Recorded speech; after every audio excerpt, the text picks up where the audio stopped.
पश्चिमी उत्तर प्रदेश की जाटलैंड के नेता चौधरी अजीत सिंह अपने राजनीतिक करियर में सूबे के प्रमुख क्षेत्रीय दलों से लेकर दोनों प्रमुख राष्ट्रीय दलों के साथ मिलकर चुनावी राजनीति में हाथ आजमा चुके हैं और सत्ता का स्वाद चख चुके हैं। 2019 के आगामी लोकसभा चुनाव में चौधरी अजीत सिंह बहुजन समाज पार्टी और समाजवादी पार्टी के साथ मिलकर सत्ताधारी भारतीय जनता पार्टी को चुनौती दे रहे हैं और हाल ही में देवबंद की गठबंधन रैली से उन्होंने बीजेपी को ऐसी ठोकर मारने का दम भरा है कि वो सीधे नागपुर जाकर गिरे। ये वही बीजेपी है जिनके साथ 2009 का लोकसभा चुनाव लड़कर अजीत सिंह की राष्ट्रीय लोकदल ने 5 सीटों पर जीत दर्ज की थी, लेकिन बाद में वो केंद्र की यूपीए सरकार में शामिल हो गए थे। अब वो गठबंधन में अपनी पार्टी के सिंबल पर मुजफ्फरनगर लोकसभा सीट से चुनाव लड़ रहे हैं और उनके सामने दूसरे जाट नेता संजीव बालियान बीजेपी के टिकट से मैदान में हैं। यहाँ पहले चरण के तहत 11 अप्रैल को मतदान की तारीख तय की गई है, यानी जिन जाटों और किसानों की राजनीति करते करते उनके पिता चौधरी चरण सिंह ने राष्ट्रीय लोकदल खड़ा किया था, आज उसी जाट समाज के लोग चौधरी अजीत सिंह के लिए चुनौती बन गए हैं।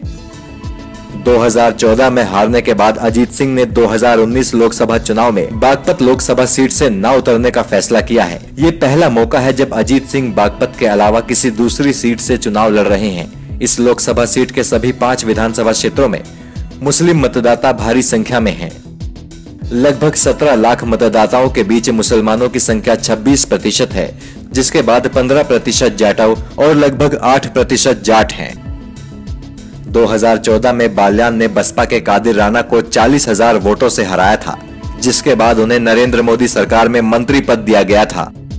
पूर्व प्रधानमंत्री चौधरी चरण सिंह के इकलौते बेटे चौधरी अजीत सिंह को राजनीति विरासत में मिली है। चौधरी चरण सिंह उत्तर प्रदेश के मुख्यमंत्री और देश के प्रधानमंत्री रहे हैं, लेकिन चौधरी चरण सिंह जब बीमार हुए तो उन्होंने अपने बेटे को लोकदल की जिम्मेदारी सौंप दी। इस तरह 15 साल से ज्यादा वक्त तक विदेश में नौकरी करने वाले अजीत सिंह भारत लौट आए और राजनीति के दंगल में उतर गए। हालांकि वो राजनीति में दिलचस्पी नहीं रखते थे, लेकिन जब वो पहली बार अमेरिका से लौटे तो हरे रंग की जिप्सी में उनका शाही स्वागत किया गया। तब से अजीत सिंह ने पीछे मुड़कर नहीं देखा और फिलहाल अजीत सिंह राष्ट्रीय लोकदल के अध्यक्ष हैं और उन्होंने जाटों के मसीहा के रूप में अपनी पहचान बनाई है।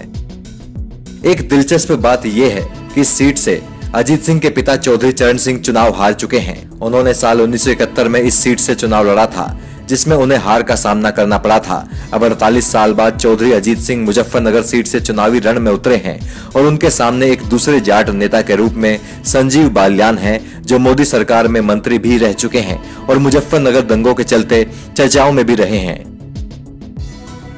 ऐसे में 11 अप्रैल को हो रही इस सीट पर वोटिंग में ये देखना दिलचस्प रहेगा कि जाट मतदाता इन दोनों जाट दिग्गजों में से किस पर ज्यादा भरोसा करते हैं। टीम खबर चौराहा।